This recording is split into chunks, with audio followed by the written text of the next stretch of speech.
Are you guys ready to rumble? Are you guys ready?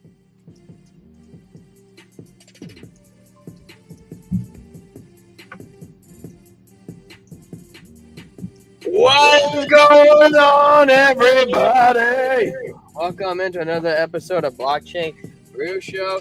We are your host. Pay attention to Trent's gray contrast. It's not actually gray, it's blue. But no worries, guys. We're just trying to make him sweat, okay? Just a little bit. Just a little bit. And I got a little BlackBerry on my shirt right here. I just noticed because I was on camera because we went BlackBerry picking today. It was so fun. Stickers and thorns and berries. Trent's never seen a BlackBerry before because he lives out in the desert. They don't grow weeds or fruit or stuff there. But guys, before we get started, if you guys want to see fruit in the desert, smash that golden like button. Put that down because we know they don't grow there already. But up because that's what we want to see. That is right, ladies and gentlemen. We hit the subscribe bell. You'll find the subscribe bell in one of those corners over there. You got to go check it out because YouTube kind of keeps us slightly silented. And over here on Rumble, they naturally have growth. They naturally grow. Guys, believe it or not, I'm still a little congested from being sick, but I'm almost better. I'm like 92% better. I think so. And on the other side of things, we are kicking butt and taking names. And today, for my beer of choice is Goose Island Big Mango Beer Hug. Mango on my mind. Look at the size of this can. Look at the size of a super can. Trent's never seen anything this big because he lives in the desert. I'm just kidding, guys. Trent definitely seen these cans before. It says born in Chicago, 1988. We're running at 9.9%. Trent's never seen anything like it. I'm just kidding. Trent's probably going to beat me tonight. But it's pretty good.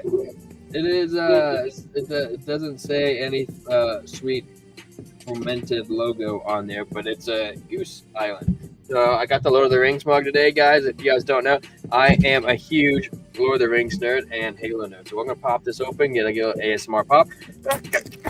Wow! Even Chet heard that on his side. That was a good pop. All right, guys, let's see what type of color this is.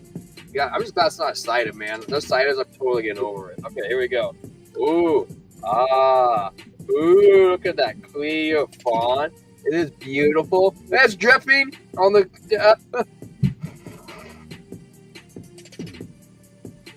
Recovery. It was dripping at the same time as pouring. I don't know how that happened, but man, that's life. But we saved it too from spilling over, guys. I've done it too many times, so I figured this system out. What's it taste like?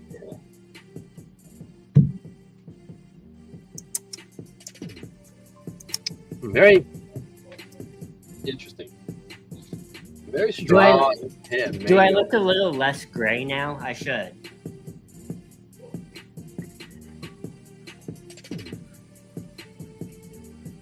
No, maybe it was just my glasses. I'm just kidding, man. You do look a little less gray.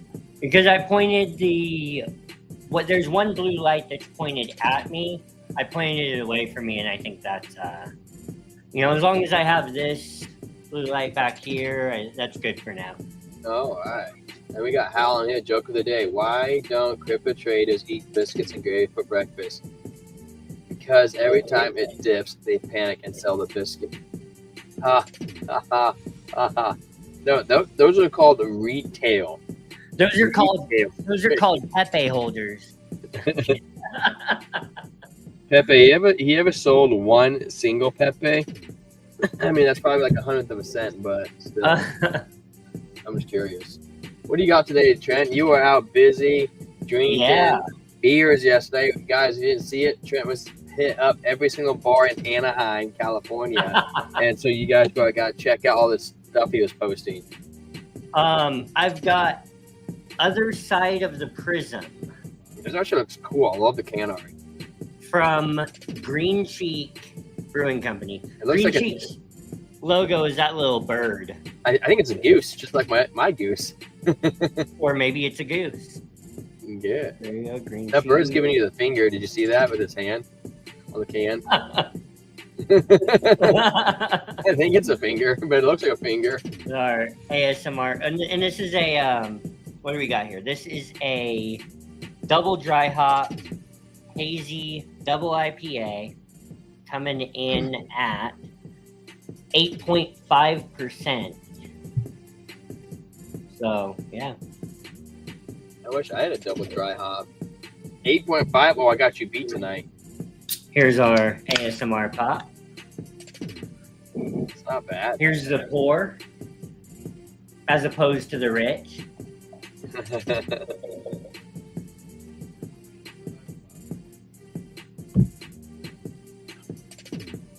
And I am drinking this green cheek beer in my monkish glass, but who's counting?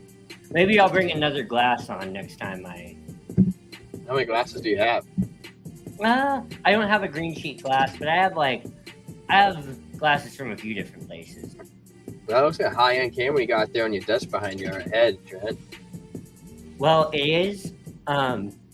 So the thing about that is, a few months. It's like a $3,000 camera. A few months ago, we got that, but the gimbal that it's sitting on, we just ordered that so that we can take it to Rare Evo and give the Brew Crew all of the Rare Evo content right from the source. So I'm gonna be there this Friday. I'm gonna be bringing it to you guys. It's in Vegas. It's like 2 hours away from me. A little housekeeping item too, Calvin. The other day, we had a few of our. We had a troll come into the comment section, and a few of our people were all like, two or three of them were both like, "Hey, make me a mod," blah blah blah.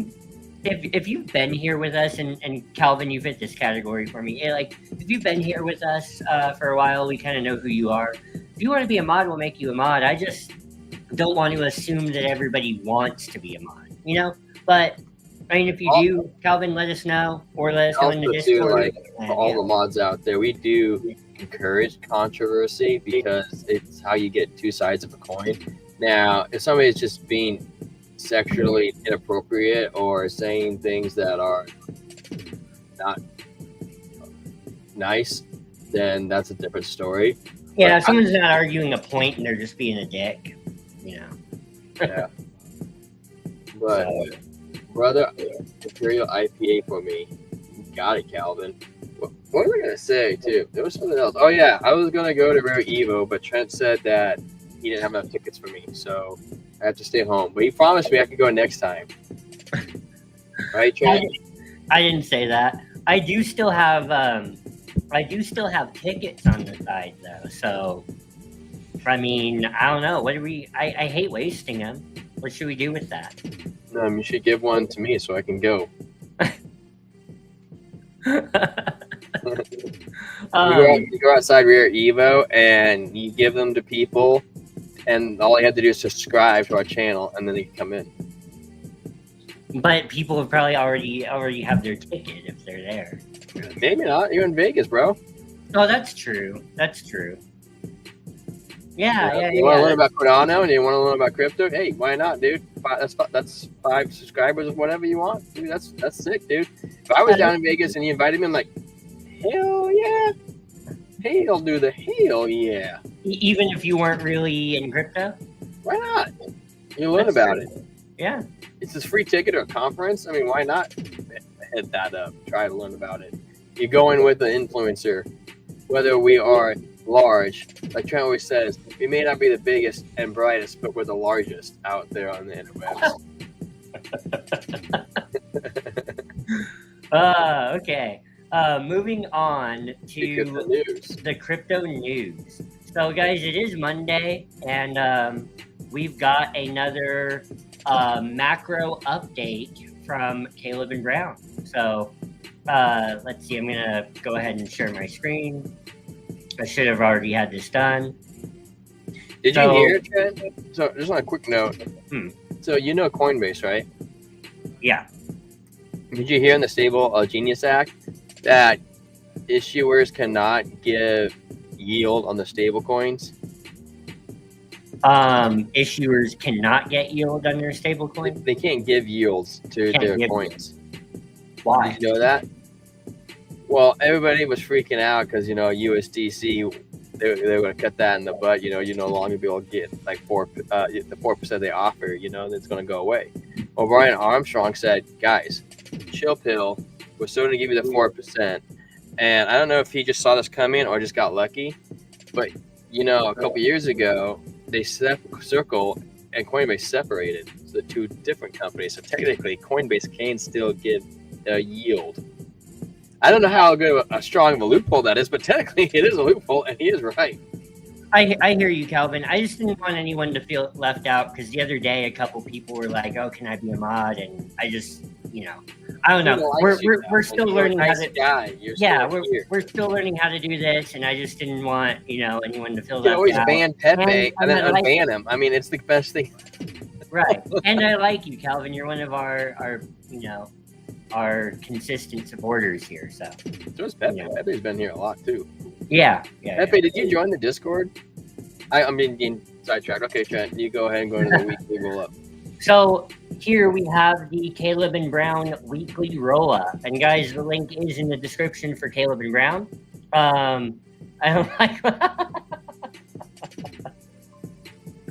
Hey, Muffhead, that goes to you too if you want to be a mod. Anyways, you banned Pepe. Pepe's right here. I didn't ban him. Ban him. I was just teasing. I might ban him if he doesn't watch it. I don't know. I don't know why I like to get a little playfully aggressive with Pepe. I forget.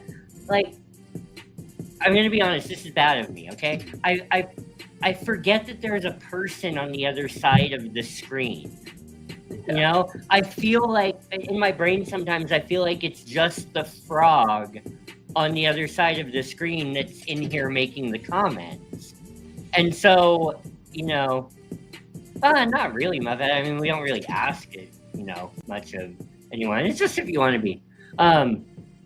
So, yeah, I just feel like it's a frog on the other side of the screen there. So I'm like, when we banter, I'm kind of like, wait until I reach through the screen and choke out that frog. I know it's not a frog, so whoever you are, Pepe, I'm sorry for treating you that way. You know what I learned, Trent, in a lot of Pluto Alliance? When Pluto Alliance was under attack, there was like a day where Ben was misled and went in there and he banned anybody that had a disagreement.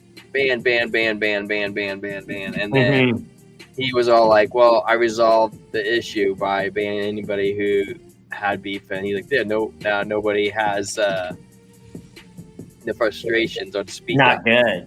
And I really learned, man, banning is like an all-time, like, you just shouldn't do it. There's this one day, this guy got in there and he was pretty high up, man, and he came at me pretty aggressively, and I was like, dude, I want to ban him, but that's not what a good manager does, and right. So to me, a lot of what we have, I don't really believe in banning for the most part. It's just not good for anybody. No, I agree. Muffhead, someday they will need some help from people. No, exactly. That's exactly the point. Like in everything I do, Calvin and Muffhead, like I'm trying my best. I don't know. Muffhead's gonna be like, it's not the altcoin season. Ban. It's still not the altcoin. False information. Ban. The Pelosi Act is not real. Ban. I don't know if we want Muffhead to have that kind of power. Be like, wait, we got really big. I'm like, where'd that chat go? And then you like scroll through, it's ban. You're like, what the heck just happened? That's true. I didn't think about that. But in everything I do, Calvin, I'm trying my best to think like we already have 20,000 subs. You know what I mean? Like I think 20,001, Calvin. I'm one step ahead of Trent. Right. Yeah, exactly. It's hard to do sometimes because the reality is we're still small and growing, but like I have to try to train myself to think that way, or when we are there, we're not going to be ready for it. When we are there, we're not going to be mature if we don't think that way. You know what I mean? I'll be mature. Anyways, yeah, Caleb and Brown weekly roll up. You got 6 minutes, Trent. Yeah, we're at 16 right now. You got till 25. Got you, no problem. Caleb and Brown weekly roll up. Guys, if you want this macro update, this macro news update to get dropped in your inbox every Monday, just sign up, make an account for Caleb and Brown, link in the description. And the thing is, you don't have to deposit anything, you don't have to hold any funds on there. You just make the account and you'll get this dropped into your inbox every Monday, right? And if you do want to hold funds on Caleb and Brown, it's a crypto brokerage service. You can text your broker any time of the day or night. You can be away from your computer, on vacation, in your office in Malaysia like Daniel Ghazi, and you can text your broker to execute trades for you with over-the-counter liquidity at the best prices.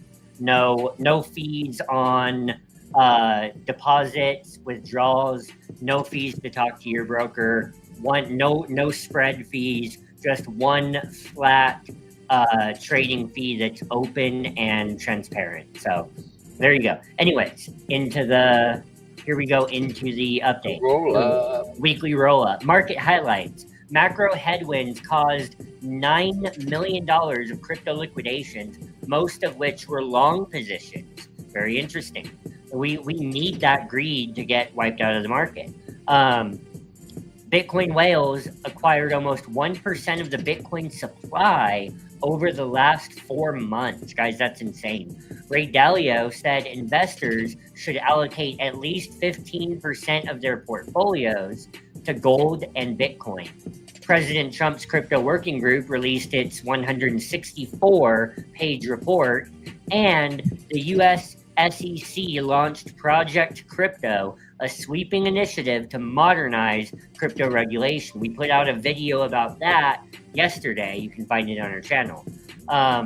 Following a rally through late July, TradFi assets declined on President Trump's executive order signed on July 31st, which imposes reciprocal tariffs on dozens of the country's trading partners. The tariffs, ranging from 10% to 41%, go into effect on August 7th.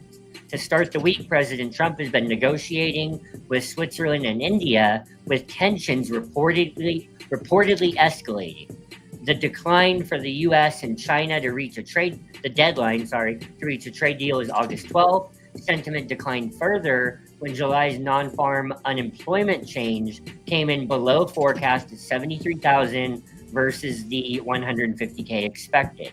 Bank of Canada, Bank of Japan, and the U.S. Federal Reserve each left rates unchanged last week. And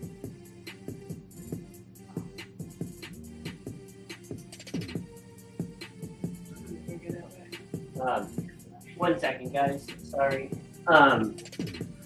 So yeah, and actually on that thought, guys, the odds on the Fed watch tool for a rate cut in September is now up to 90%. And in case you didn't see, I released a video about this this afternoon.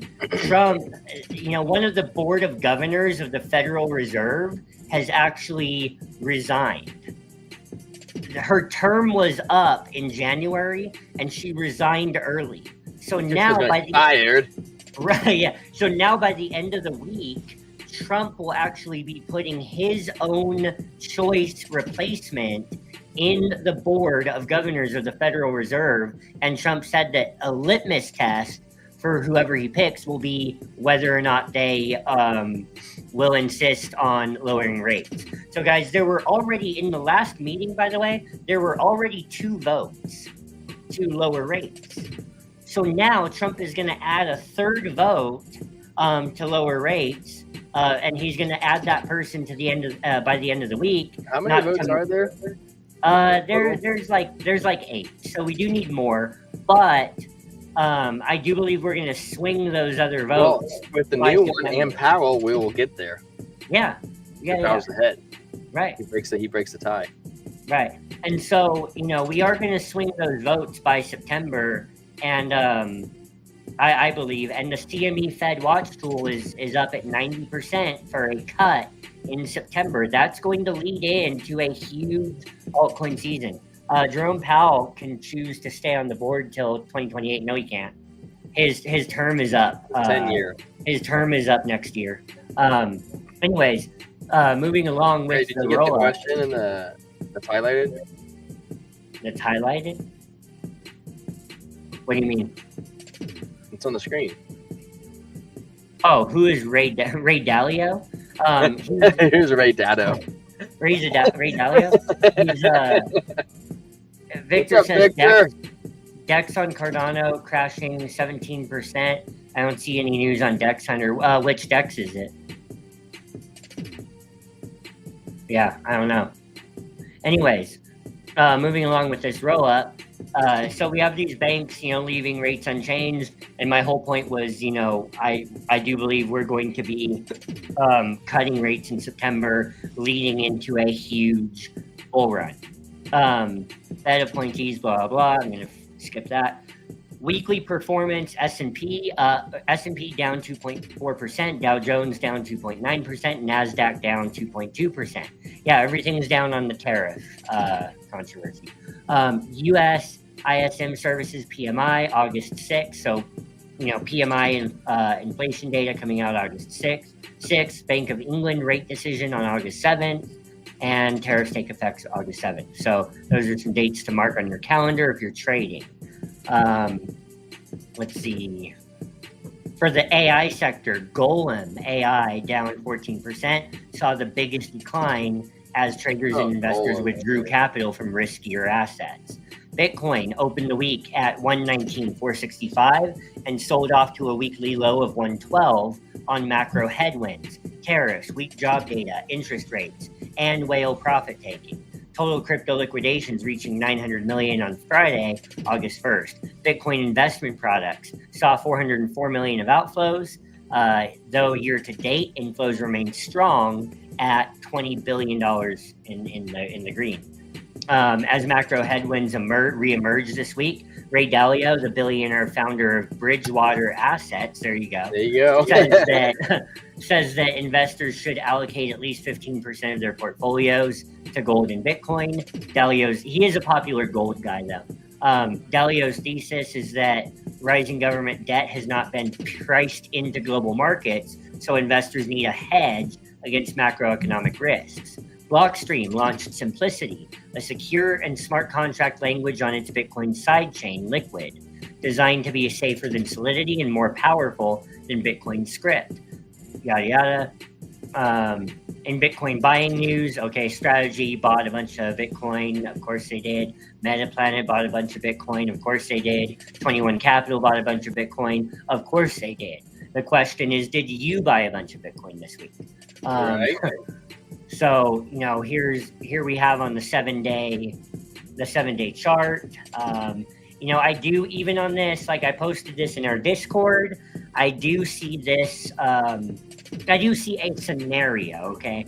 Now, I'm not a big Fibonacci guy. The Fibonacci Golden Pocket is down at, $108,000 or so. So we could go down there to bounce. But, I do see a scenario in which this low right here on the chart ends up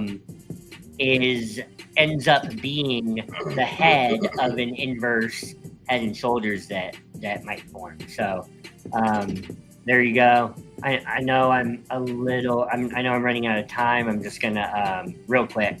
I'm gonna select a couple things. Okay, Ethereum. Nothing massive, I don't think. Altcoins. We have a couple huge gainers. There you go. Omni Network, LTO Network, crypto ETF news. I'm going to skip that. Other crypto news. Project Crypto. In corporate treasury news, NASDAQ listed Mill City Venture 3 is raising $450 million via private placement to establish a SWE corporate treasury. The company's shares gained 270% in 5 days following the July 28th announcement. Similarly, Tron Inc. has filed to raise up to $1 billion to fund the acquisition of further TRX token for its corporate treasury. Visa has expanded its stablecoin settlement platform to support PayPal stablecoin, yada, yada, yada. Okay. Hong Kong and something about Hong Kong and stablecoins. There you go. So there's our weekly roll-up for this week. What other swaps are on Cardano, Trent?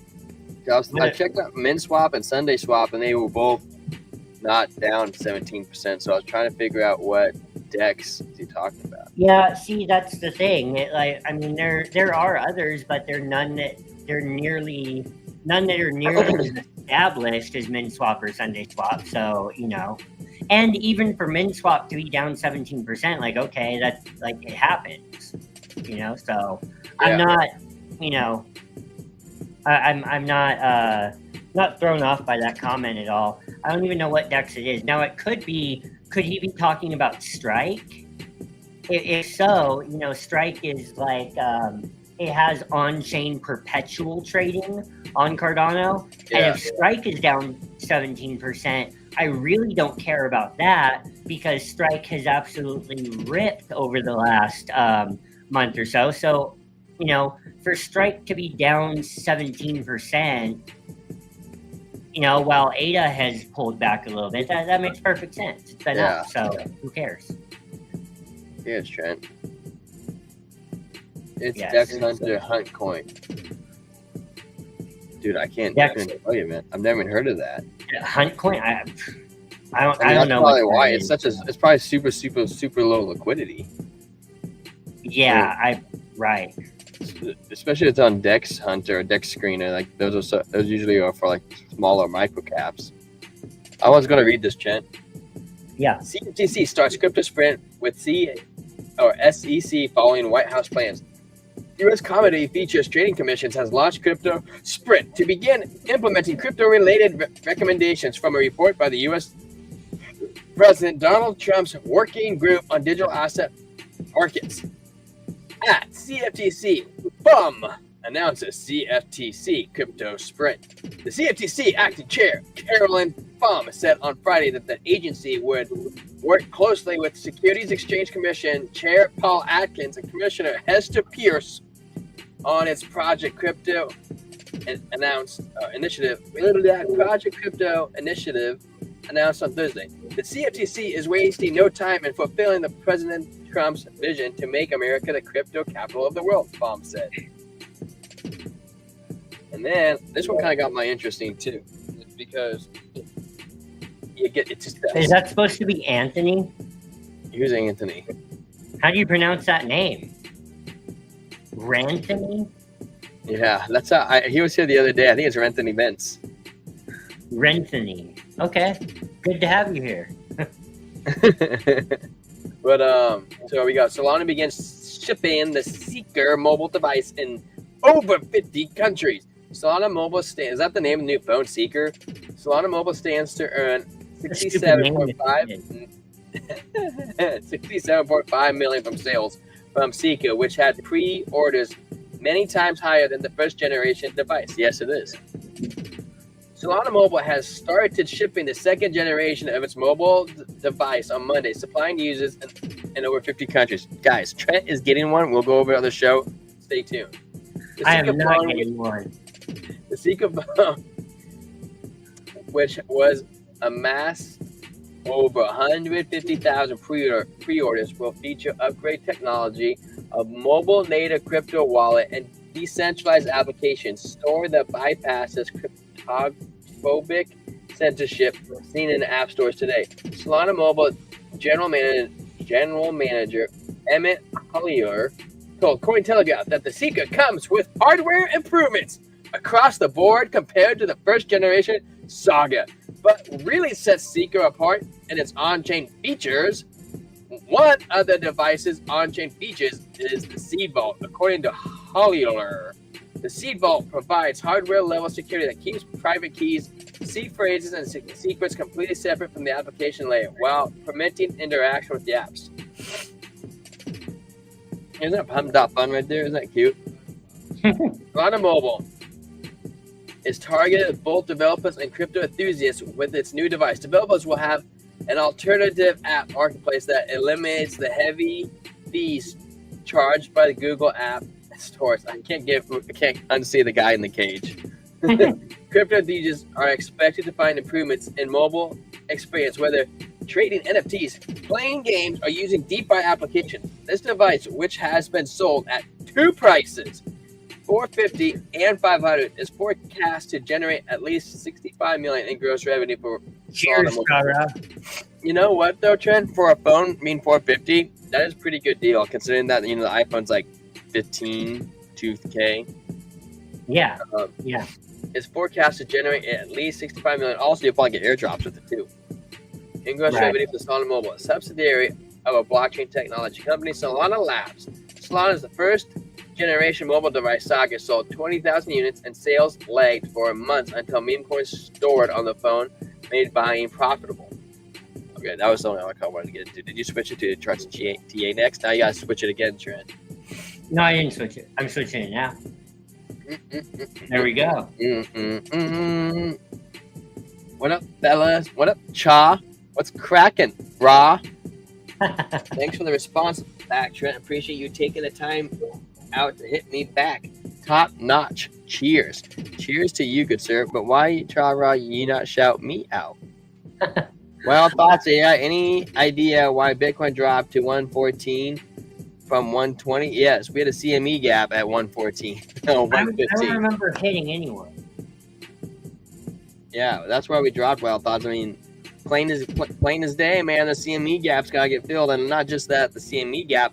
If you didn't notice, once we dropped and filled the CME gap, them sons of guns, they longed it like nobody's business, and they're like, well, we dropped this far. There's a lot of liquidity right there. We might as well, if we're down here, we might as well pick up those couple pennies down there, and then we can work our way up. That's just exactly what happened, bro. Well, and Wild Thoughts, if you don't know what a CME gap is, you know what? Since we're like, we love beginner questions here on the channel, so if you don't mind, real quick, I'm gonna share my screen, go to Trading View, share screen, and then put you back up in a minute. So what happens with the CME gap, Wild Thoughts AI? What CME stands for? The Chicago Mercantile Exchange. And why do we play ball with that? Where you're going to find it on Trading Views by going to BTC 1 exclamation point. Okay, and then what you're going to find is that this gap right here that I have circled, I'll recircle it for you. It's right here. See how the candle awkwardly closes, and then there's a gap in between this candle and the next candle. The reason why is because the Chicago Mercantile Exchange is options trading, where guys on traditional, or girls on traditional markets bet on the future price of Bitcoin, right? Now those trading markets, on Wall Street, they close on Friday and reopen on Sunday. Sorry, they reopen on Monday. Well, crypto trades 24/7. So if the Chicago Mercantile Exchange closes on Friday, but then the Bitcoin price continues to pump, then you have a gap on Monday between where the Bitcoin price is at and where the Chicago Mercantile Exchange closed on Friday night, right? It creates a gap.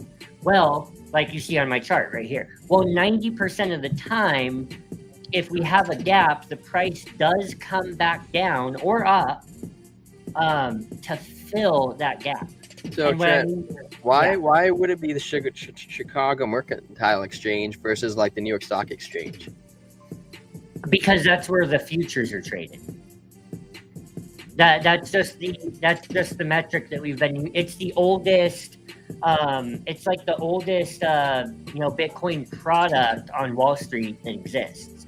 So it's what we have the most data on.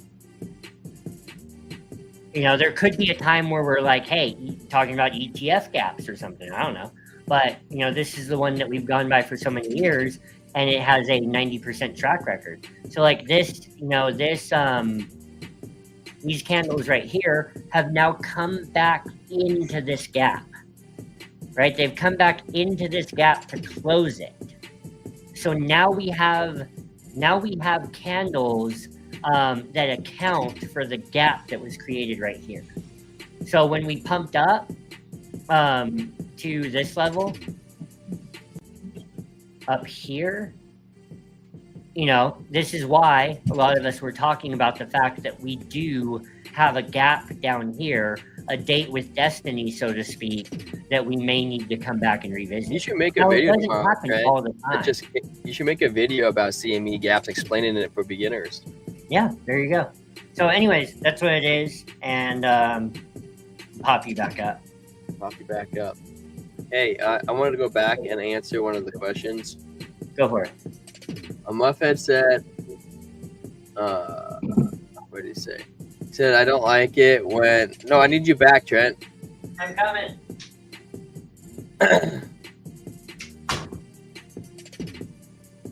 Where did he go? Trent, I thought you said you were coming. You just blocked off the stage. Wow, that was a great explanation. Thanks. I still don't understand how options trading works and why it even exists. Option trading is like leverage for stocks, I guess you could say. So it's like you're gambling on if the stock is going to go up. So you borrow and say, I'm trying to think of how to explain this. You can be like, I'm going to borrow it at 114 and I'm going to pay you back at like 116. And Trent, how do you explain options for futures? Oh, and one more thing too. I wanted to point out. Bull run, baby. Sorry. You got it, dog. Before you explain options, Trent, it said I don't. Muffet said I don't like when mom and dad fight. Please resolve the argument XRP versus ADA for the cycle. Who gives the best returns? And I just want to point out it's all about marketing. Okay, ADA doesn't do any marketing, and you look at XRP, the branding stands out. Look at Trent's hat. Look at mine. You see the branding? It's just. Oh, there you are, Peter. So yeah, wild thoughts. Options are a way of it's trading in a way that bets on the future price of Bitcoin or any other asset, right? Like you can trade options on I don't know, the price of soybeans if you want, Yeah, we love you, Chara. Classically, it's the oldest way to sort of. Isn't that like leverage trading? Well, it's different, yeah. It's a little different. If your bet, when the options expire, if your bet falls within the range that you were trying to hit, then yes, you do get a multiple on the money. So it's a weird form of leverage trading. But wild thoughts. Think about it like this. It's one of the oldest ways of tradeifying, so to speak, of candlestick-fying. I'm not using real words, but it's the oldest way of bringing commodities. What's a commodity? A commodity is something that, is like tangible in real life. Oil, gold, silver, soybeans. You know what I mean? Like it's options trading are a way of taking a commodity and making it tradable. Now, again, these days we do have paper gold and paper crude oil and all kinds of stuff. But options are one of the oldest ways of tradeifying commodities. Because what would happen is you would bet on the price of, you know, whatever the price of soybeans are going to be in the next season. And, you know, if you think that the price is inflating and the options expire, which they do once a quarter or something, and then that falls within your range, then you get a multiple on your money. So I hope that makes some more sense. Hey, Jack Frost, are you ready? October's right around the corner, baby. I'm just kidding. But just so you know, Jack Frost, YouTube censors any wallet addresses that's put in the chat. So whatever I can see it on StreamYard, but I can't copy and paste it from there.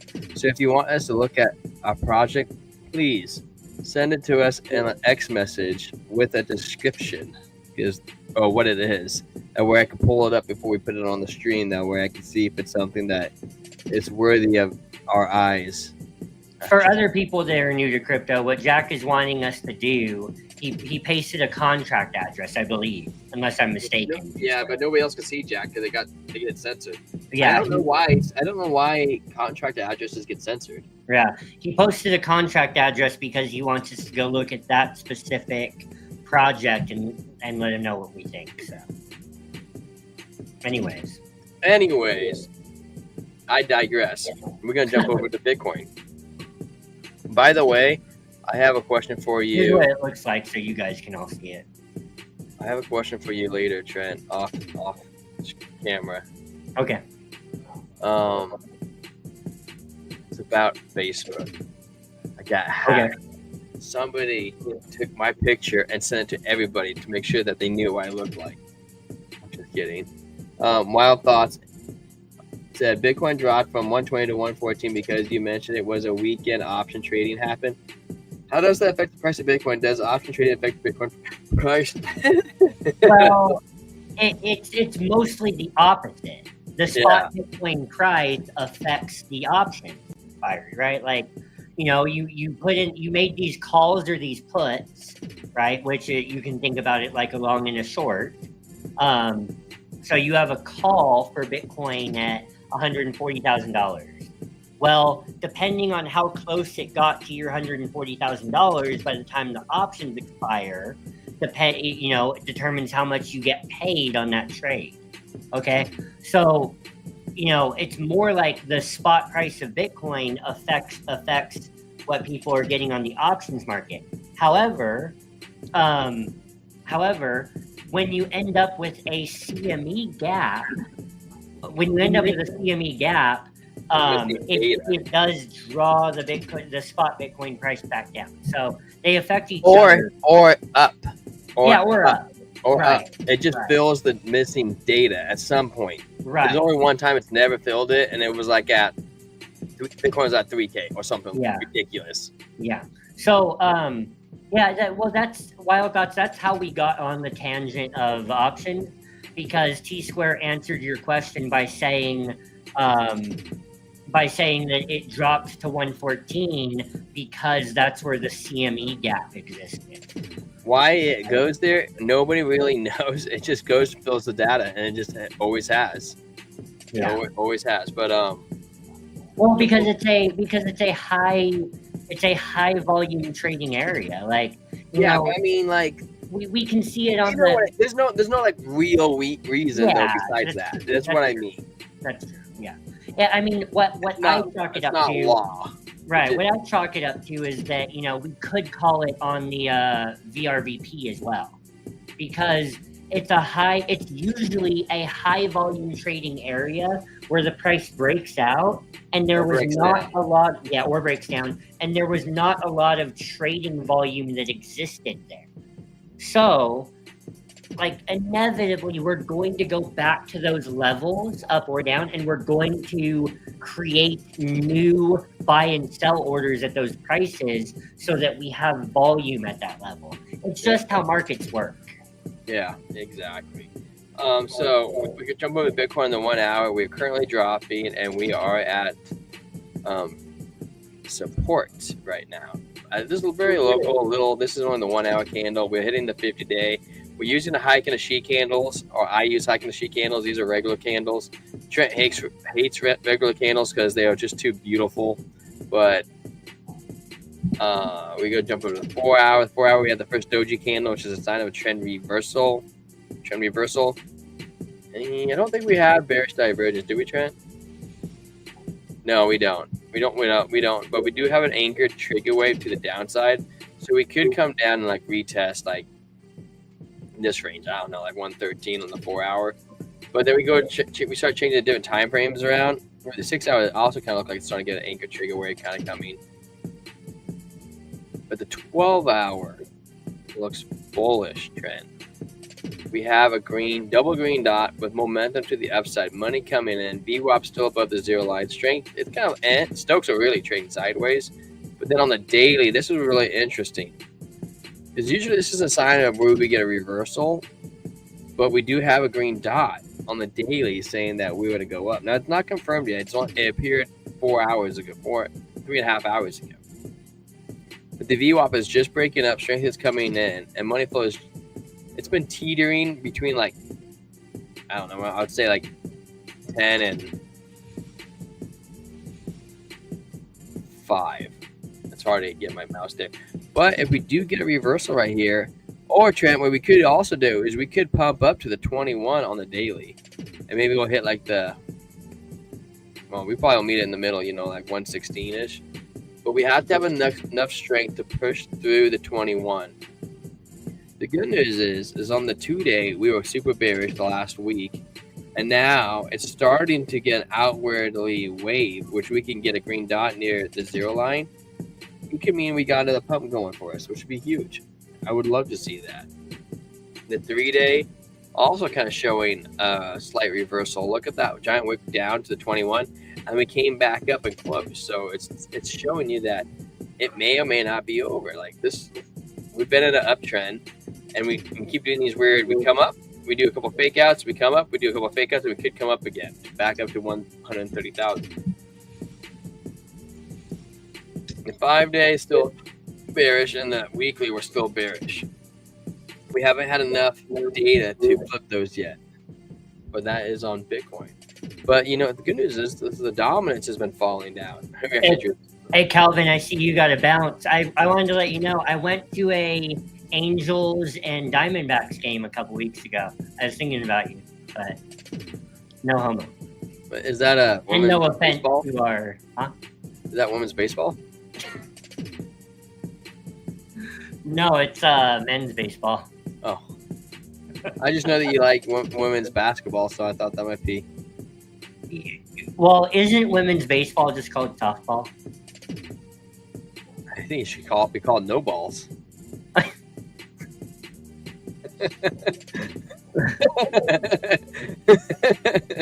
You ever thought about that before, Trent? No, not the first time. Chara, why didn't Ethereum go up when Tom Lee bought like billions this morning? Normally he says something in the stock market and people go nuts. I would definitely say, one, you don't know how much he bought. That's one reason. Two, man, that's just new. That's more like a news narrative, man. Yeah, that's just how crypto works. The thing is, like, he bought. Are you talking about Palantir? You guys got any stocks in it? Not getting off crypto? Your Palantir is going to do phenomenal. I'm not diversified enough yet to be in stocks and crypto. That will come next cycle. Yeah. But I love Palantir. I also love CoreWeave. I also love Circle. I also love Coinbase. I also love Trent. I'm all in. I'm crypto only right now. But like I do have an appreciation for the stock market. Okay, like my grandpa made a lot of money in the stock market in his day, and like I follow a girl on YouTube. Her name is Tori Trades, and she trades crude oil and platinum. It's the only two things she trades, and she kills it. Anyways, Tom. Question? I don't know. Tom Lee. The thing that you have to understand, Chara, about when it comes to crypto. Chara's kicking my ass tonight. He doesn't love me, man. He keeps saying how much he loves you, but he's never including me in you. Of course we love you, G Square. Oh no. He's saying that because I said I love you, and now Chara is saying Right. he also. Oh, okay. Right. Okay, I feel better now, Chara. Yeah. Now I know you agreeing with me. I thought you didn't like me as much. So the thing that you have to understand when it comes to crypto, Chara, is that when someone buys, you're going to hear these narratives where it's like, oh, this organization went and bought like a dumpster load of Bitcoin. Well, it's like, why didn't the price go up? Right? And the reason why is because people are using over-the-counter markets, right? So Caleb and Brown is actually an over-the-counter market, right? Like the brokerage has all of this liquidity over the counter, and when you make the buy, they already have this liquidity over the counter that they're just crediting to your account, right? Behind the scenes. They're not buying it on the exchange, right? So if they're not buying it on the exchange, it doesn't actually affect the price. So it's a way that large institutions are able to scoop up the assets before the price runs away. And they use over-the-counter instruments to be able to do that. You know, it's one of the ways that they stay ahead of the small retail guy like you and me. Because we can't, we can go to Caleb and Brown and buy over the counter, but, you know, it doesn't really matter to us if we get ahead of the, you know, it's not like our purchase is going to move the market anyway. The reason the institutions do that is so that their large purchase doesn't move the market all at once, and parts of their buy orders are getting filled at higher prices. They want their whole buy order to get filled at a low price.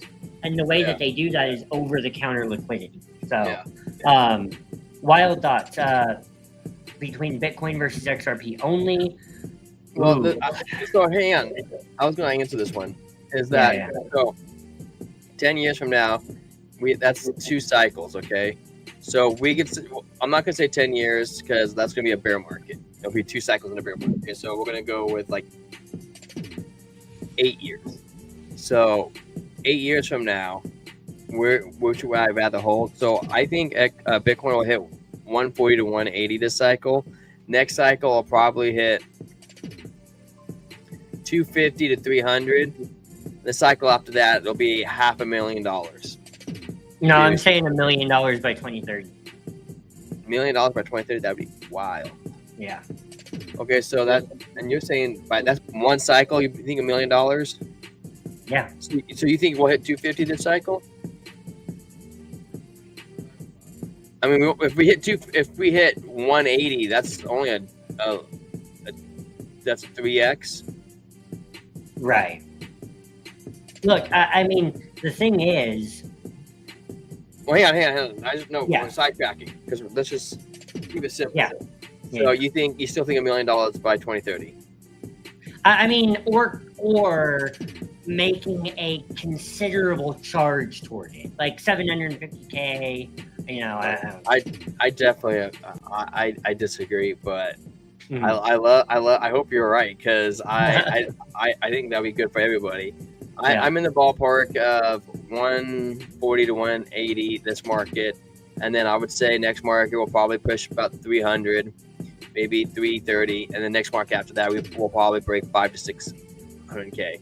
And so, but 2 markets from XRP, I do believe XRP is pretty much here to stay. I don't think it's going to be I think it'll still be here 8 years from now. I think we hit $10 to $20 this market.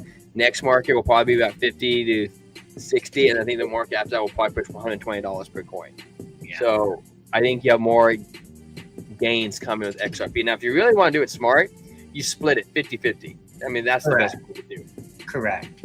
When does this market end? It should. Yeah. Well, let me go into the history. Okay? History tells you. I'm going to show you. I'll show you some history. Okay. History tells you that it's going to end in November, December. The cool thing about charts is that the data is alive. You could go back years. You could go back to 2012. So now here's the last cycle. Okay, the last 2 little wicks where you look at the bottom below the market cipher waves. It shows November, and October. That's when we peaked. Now, if you go back even farther, and you got these giant ones over here, you go, well, this is probably the other top, right? This is February 18th, January, or 2018 January, and 2017 December. So you got, what did I say, Trent? I said November, December. Now we got December, January. I think you go back even farther to the last cycle before that, which is this giant pump down here. 2013. And it's 2013. You got November, December. No, I said October, November, I think over here, Trent. So you have October November, to January. Yeah, 2021 was the peak, was Thanksgiving week. So I mean, these are closer together than we like to think. Like these are within a 6-week period, not within a 2-3 months period. You know, or difference. Like because you have from Thanksgiving week to literally the peak in 2017 was like January. It was really January 1 of 2018, right? So you know, end of quarter 4, history tells you that, you know, we should probably peak November. And like what Muffet's saying is 2026 Q2. Every cycle, people have said the ETFs are here, hedge funds are here, we're extended super cycle. It happened every single time. Now, one of these times, it might be right, and we might extend to another quarter or two. But trade against the trend and you will end. So all I'm saying is right now, I will probably be taking gains out, and we will reevaluate using market cipher. It's pretty crazy. So we got this green dot right here, told us that was the bottom. Okay. You have this red dot right here, which technically, I don't know why the data misprints, but it would have been right here when the light blue first crossed over. Should have been where the red dot was, and that would have told you that was the end. Well, okay, fine. We had one more leg up, so we really had another green dot, a little bit of a pump, and a red dot. We came right back down. We gave it right back instantly. And same thing in 2013. We have this red dot also way off. It should have been right here. You would have caught it over here. You know, the same thing with the green dot. Mark the bottom. Green dot, mark the bottom. Grabbed something. I didn't want me to grab that. So it's something that we pay attention to the data right now. Like right now we have a green dot and we've been pumping, okay? It hasn't showed us anything to say that there's a reversal happening yet on the larger time frames. The weekly has a red dot, but it hasn't overpowered the monthly yet. Ethereum, Cardano question though. So if Cardano is going to be Ethereum on steroids, will it eliminate Ethereum? No, Ethereum will probably be around forever just because it has such a large infrastructure on there. Yeah, I think Cardano is a superior product and will probably pass Ethereum market cap, but eventually, it's not gonna. Cardano will not pass Ethereum's market cap in this cycle. I want you to be right too, Muff. I think I want you to be right, Muff. No, I want to be right, so we both will win. In the future, I do believe it will. Also, Chara, the question you're getting at is actually an age-old question of, you know, people talk about Ethereum killers, right? Like, if Cardano is going to be Ethereum on steroids, well, people say that about other layer 1 smart contract platforms as well. That's what Ethereum is a layer 1 smart contract platform. And so other L1 platforms are Solana, Sui, Avalanche, Algorand, How? You know, Tensor. So like the thing is, all of these together are going to overtake Ethereum first, and then we'll see them one by one start to overtake Ethereum. I don't think many of them will. Be XRP. And then I don't consider XRP an L1 though. It is, I know, in technicalities, I get it. I don't consider Cardano an L1. Yes, it is. Well, you can't say that because XRP has just more developed on than Cardano. No, it doesn't. Yeah, it does. No, it doesn't. You want to bet? Yes. Okay, how much you want to bet? You don't know anything what you're talking about right now. We're going to go into a lot of dexes, and we're going to go into a lot of meme coins. We're going to go into a lot of ecosystems. Go ahead. I'm going to talk about Sologenics. Yes, I realize that they're out there. I get it. But How confident are you, though? but okay, the thing is, mom and dad stuff. Hey, you got to answer Muffet's question. Okay, real quick. Look, nothing is going to eliminate Ethereum, Chara. Like Ethereum will always be relevant. But and then here's the other thing. There's room for everybody to play here, because a lot of layer ones are better at certain things that other layer ones aren't, and vice versa. So the future is interoperable, where all of these chains are going to communicate with each other. And there's a place, when you're talking about the cream of the crop, there's a place for all of the good ones at the table. And Ethereum doesn't have to die for all of these other ones to excel and be better, and vice versa. So there's room for everyone to play, and Ethereum is never going to be eliminated. So yeah. Trent, answer Muffet's question, and then I go into Ethereum, and then we're going to go look at XRP, and then I'm going to look at Crow. Okay. What the question you popped on the screen? Ooh. Okay, I think Solo on XRP, Sologenic, he provides an asymmetric opportunity. I'm looking for a killer project on ADA with a 10x risk cycle. Sunday swap. No, Indigo. Indigo. It's the ticker is Indy. It is INDI. INDY. Do you own any Indy? I do. Yeah. Indigo is synthetic assets. Can you use that as Cardano Spotlight?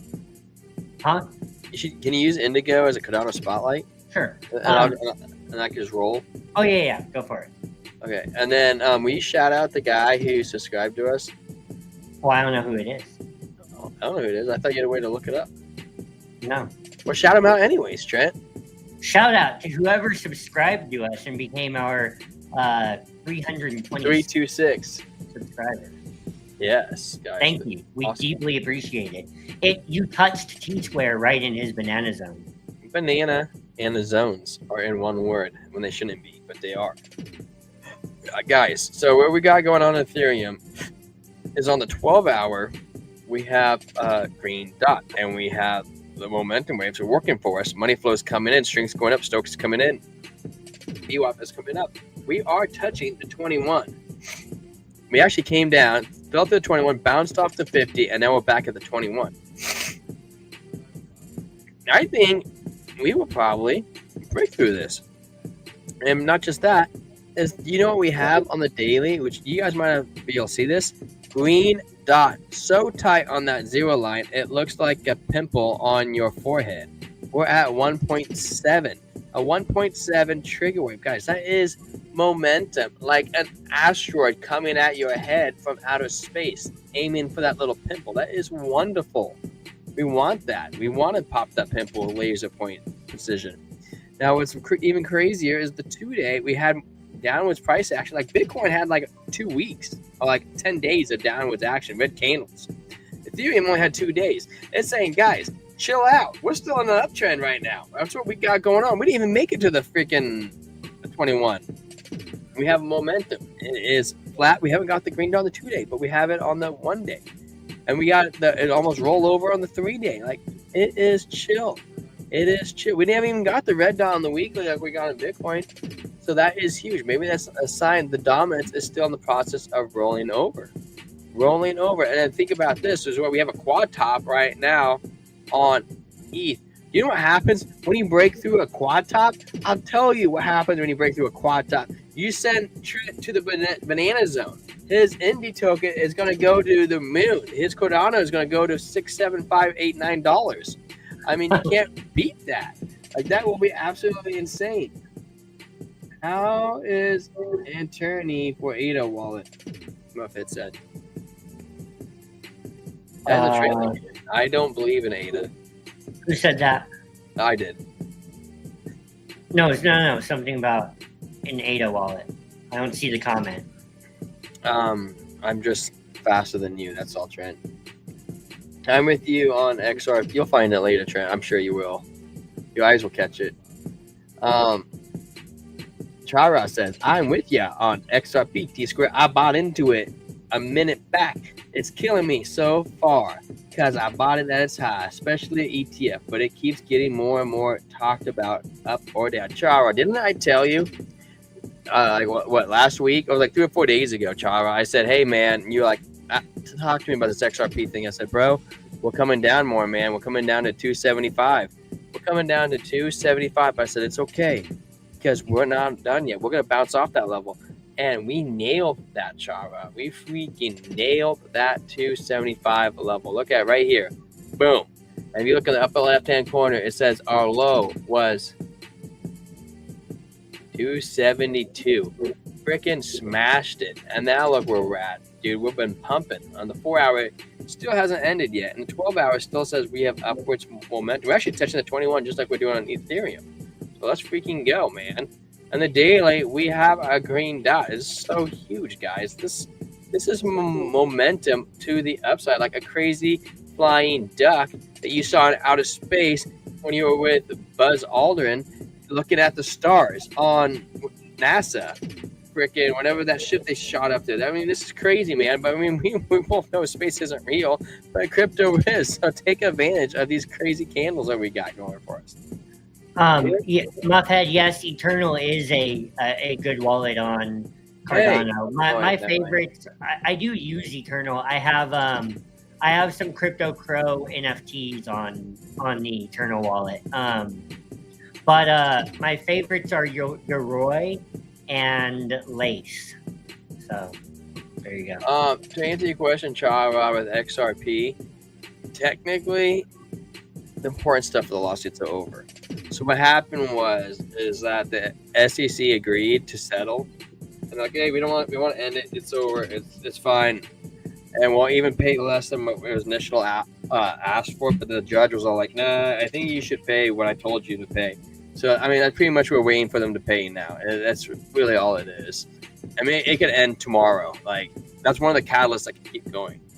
Well, and it is, for all intents and purposes, it is ended in the sense that the court has ruled that secondary sales of XRP are not securities. So yeah, which is huge. It is absolutely astronomical. Trent, what do you think the odds are of Crow hitting a new all-time high tomorrow?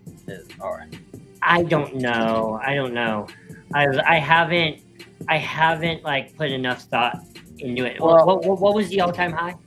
$1. $1. And we're at 13 cents right now. 14. Yeah. I think we break it. Yeah. Well, what's the current market cap? You're more bullish than me, Trent. Man, I like your spinazum. Well, what's you the current all-time high tomorrow at 8x? Tomorrow? No, I thought you misspoke and meant to say this cycle. Yeah. What's the market cap of Crow? Yeah, that's kind of a funny one because you know the interesting about Crow is, Trent, is that they're doing a remint right now, right? So every month they remint more Crow tokens, which aren't in circulation, but it impacts the market cap. So every month it grows like 1-2%. It's like what 4.5 B. Okay. 4.5. Anyways. Yeah, there's no reason it can't hit 40 billion. I mean, yeah, not even 40 billion. It'd be like 36. Yeah, I think it's an all-time high. Yeah. Hey, have a good night, my friend. You take care. Wink, wink. I'll see you Wednesday. Wink, wink, and Friday now too. Wink, wink. The one thing I want to point out is that we got this uptrend we got going on. We have a breakdown, retest this line right here, bounce off it. Now we're coming back up, right? So now we should leg up, like similar to like what we just did right here, right? Right. So we should go like this: out of space, I don't know if we're actually going to go that high, but we go to the daily. Okay, so the 12-hour trend, we have a trigger wave to the upside. VWAP coming in, money flow is thick. I'm telling you this, Trent, because I want you to take all of our money that we've accumulated from YouTube and leverage 150x on this, because that's how now you go to the daily. Daily, we also have a green dot trigger wave to the upside, which is sweet. And the VWAP is breaking up, money flow is coming in. Okay, Trent? You hear me? You feeling this? You feeling this grind in your chest that you feel it chesting out? I'm feeling it, man. I think that we're about a leg up. And I think we'll probably hit, what is this level right here? 15 to Good to see you, Ben Martin. Thanks for tuning in. Let's go, Crow, Ben. Ben, Crow, Martin. You know how many Bens I know in crypto? I know you, and I know Bitboy. So that makes you a second in command for Crow. So just so you know, it's up to you to help me get the excitement out in the world, because Crow is going to be an absolute beast. I've gone over it because it's in the name, man. Millennials have the golden egg, the house egg, the safety net egg, whatever you want to call it, that egg, and it's in crypto.com. What do the boomers know? They know .com. They don't know an IO. What's an IO? I don't know an IO. You've been on T-Square's picks for a minute, huh? I didn't change the bottom. No, it says up next T-Squirrels picks. No, but is that what you're on right now?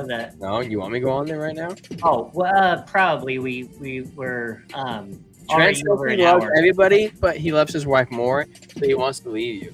Sorry, guys. Sorry, Molly. Also, however, I'm trying to loosen your man up by giving him more beer to drink. Trent, go open another one. Hold on, real quick though. Let me Pull up a poll. share this tab instead. No, I will do that in a minute. Well, I could do that if you want to go over it. Guys, if you ever, hey, anybody out there that's listening, if you have anything that you want us to prove on the show, dude, seriously, put a comment in there, hit us up on X, because we just want to make the show better for you. We're here for you guys. We want to help the community, and we really do, man. I mean, if you want us to stick to the script and ignore everybody in the chat, we can do that really good. Why don't you cover BYDFi while I make a poll? BYDFi, where you make a poll? Oh, okay. Well, I'm taking you down then, because I like doing it on my screen, because okay, my screen is more cool. It's my screen.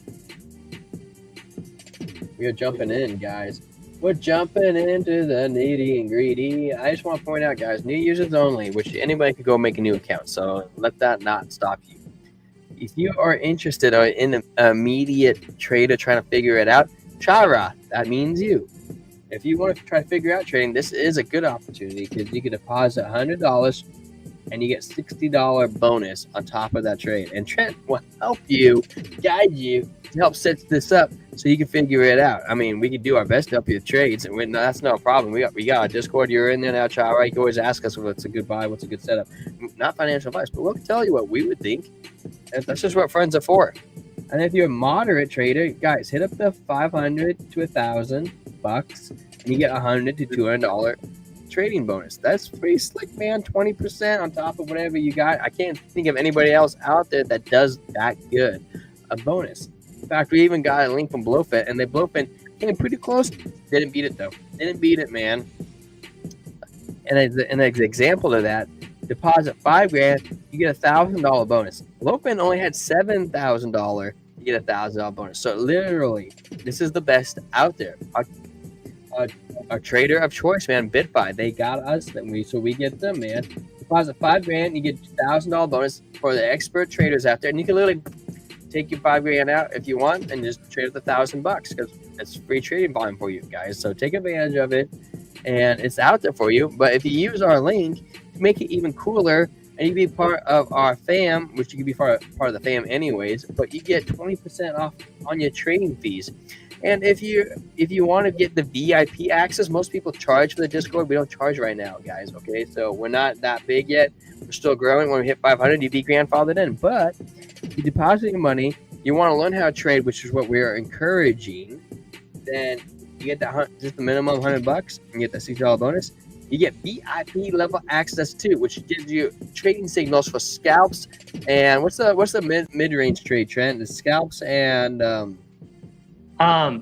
Hey, hold on. I just completely lost my train of thought because I saw that on X, you have a very high profile message waiting for you. me Yes, on mine or on ours? on ours. Oh, I just wanted to point out, Trent. What's the other term for scalping? The scalping, and what's the midterm, like day trading one? Oh, yeah. I mean, scalping. What's the other one Well, though? Scalping and swing trading, but yeah. swing trading. swing Yes, trading. you can swing trade on there, guys. Take advantage of that, dude, because that is out there. It is slick. It is awesome. And what is going on in the chat? You put a crypto grave? Yeah. I was also thinking of doing a poll or a question and just asking people what we can improve on, because as a Q&A, because I'm curious. I'm just curious. I'm a curious person, like Joe Rogan.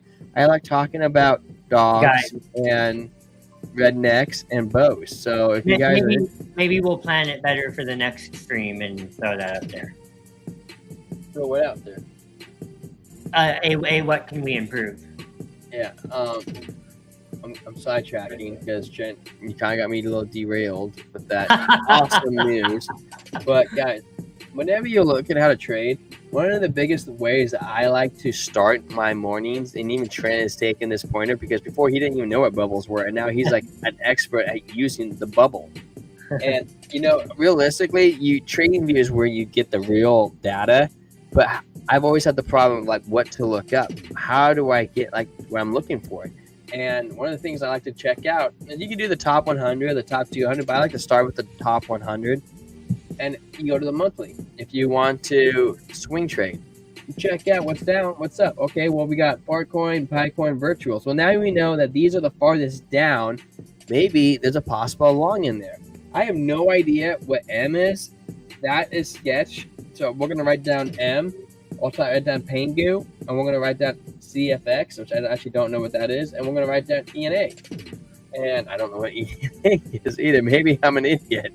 What is ENA, Trent? Athena. Oh, that's Athena. Athena, that's a DEX, isn't it? No. That's a lending protocol where you could earn money on rewards and whatever. I think so. I thought it was Athena with an A. I do know Athena. Yeah. I haven't actually used it, guys. I've heard the name. But anyways, what I like to do is you check out what you write down. Like I just remember it's something I don't care about. But then look, that's kind of how I view it too. But I only say I don't care about it because I don't have the money to add another coin to my portfolio. And if I did, it wouldn't be the next one anyways. Yeah, right. Like, I'd probably add Cardano, guys. I don't actually own any Cardano. I like Cardano. I also like Stellar, and I don't own any Stellar. I wish I did. I made a lot of judgments on it early on, which kind of cut me at the shins a little bit. But hey, live and learn, guys. That's what we're here for. And then, so you find out the top 3 gainers, top 3 losers, and then you can head into the weekly. And then you try to figure out why. So they're still pumped up fun, okay? It wasn't in the monthly. What's going on with it? I bet you if you look at it, you might be catching an uptrend, okay? So if we're catching an uptrend, that might be good. Now you got SPX down 22%, you got Bonk down 22%. Why are the memes down that hard? Altcoin was down one of the ones that we were counting in the 3 rich. Now we can look at, well, maybe this could go down more, or maybe SPX could go down more. What is going on? Where's Farcoin at? So you kind of can use this as a tool to help figure out what you're going to scale. And now, like Undo, I like Undo because I like what it does. I do a lot of blue chip purchasing. I like the infrastructure. Like Chara, was it Chara said, or it might have been somebody else. What was I? Oh, maybe it was Calvin. If I was going to buy something and expect to be here in 10 years, what do I look at? I think Undo has a good chance. Excuse me, of that. I think XRP, has a good chance of that. So I think you can be our tiebreaker for the poll. I can't. I've tried. It won't let me. Do it from your personal account. It won't let me. But I threw you up on the screen. Oh. Because I'm signed into our account and I don't want to unsign out. Yeah, got you. Good thing you didn't throw me up while I had that message up. I was looking. Oh, got you.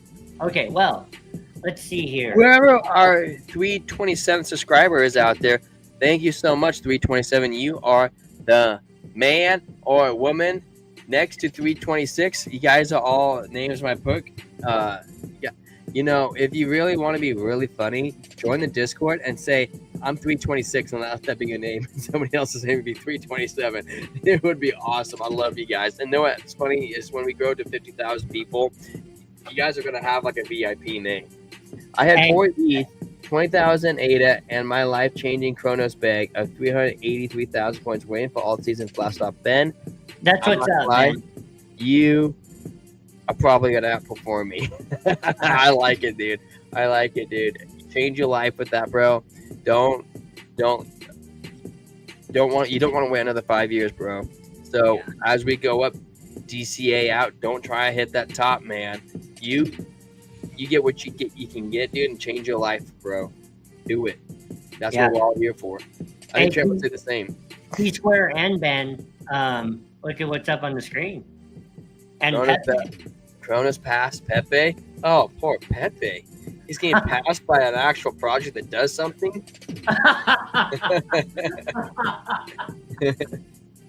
That's the plan. Good for you, Ben. I've seen you around, man. You've been around.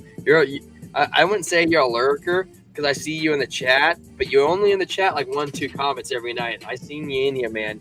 You're a loyal. Did you find us from Coin Baron? I would like to get him back on the show, or Gold Pony. I think he found us from solid Gold characters, Pony. man. I love those guys, man. They're solid. What'd you say? I think we found us from Gold Pony. Gold Pony's a solid character. I know him from our community. Look at how sad Pepe is. He's like, because Crow passed him. Look at that. Dang, Pepe. He's so sad. Let's see. So the poll for tonight, guys, I'm gonna end it in 10 seconds if somebody's not gonna be the tiebreaker. 10, 9, 8, 7, 6, 5, 4, 3, 2, 1.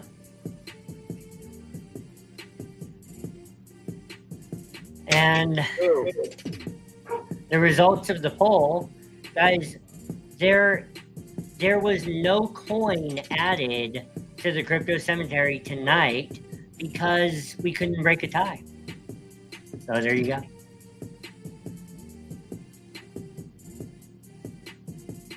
Let's see here. Wow.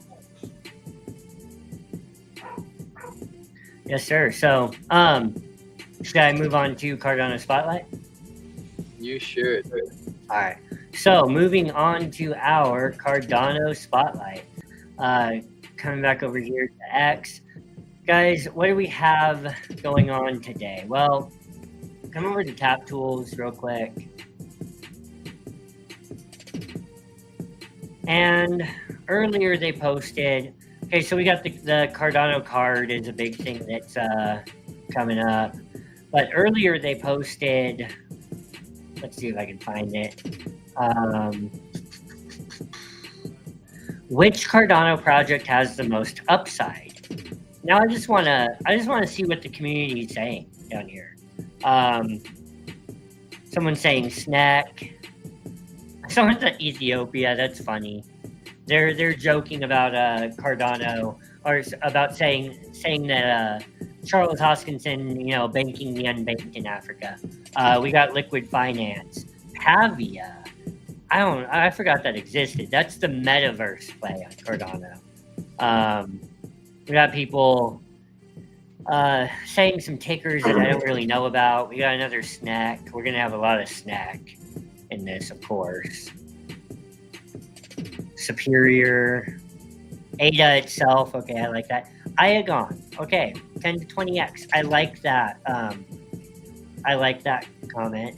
I'll give Sneck some love here too. Agent, that's MinSwap or Iagon, yeah, I'm on that train. I see people sleeping on Indigo, so I'm gonna go ahead and comment on here from our account. These comments are sleeping on Indy. Guys, Indigo. It's the RWA play on Cardano. Synthetic assets on Cardano. I'll go to their Twitter page. Indigo.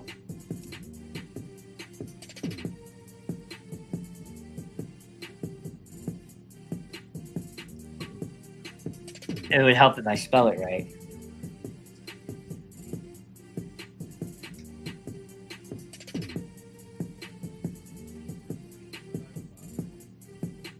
There we go. Indigo Protocol, synthetic assets on Cardano. Cardano's DeFi synthetics protocol, iAssets. Indigo DAO powered by Indy. Unleash synthetics with Indigo. So guys, you have RWAs, synthetic assets on Cardano, but it integrates AI agents.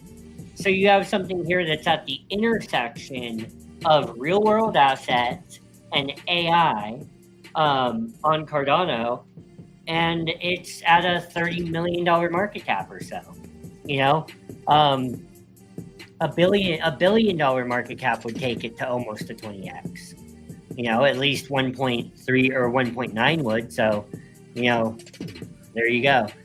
And then lastly, we come over to our profile here, and I posted this thread yesterday, so I'm just going to go over it. Can I get this off of the screen? Why is it?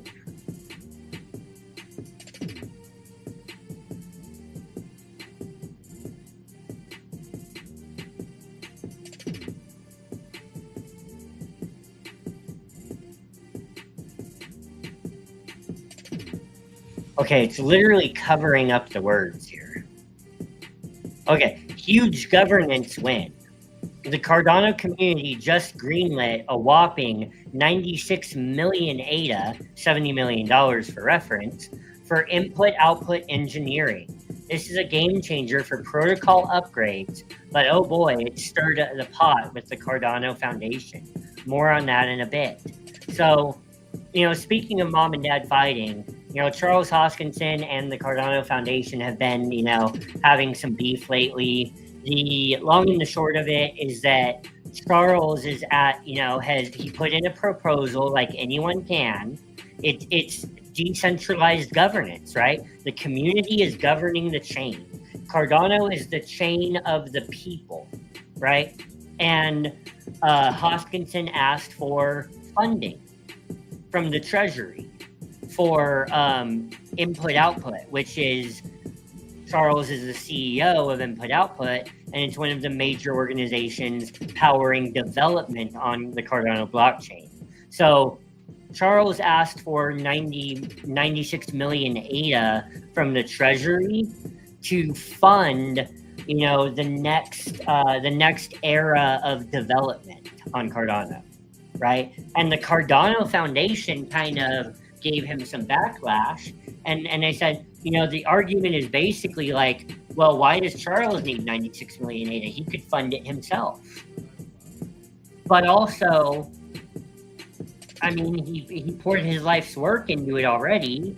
It's decentralized governance. He's not asking for 96 million ADA in his pocket. He's put in a proposal like anyone can for that funding to develop to go into input-outputs development plans.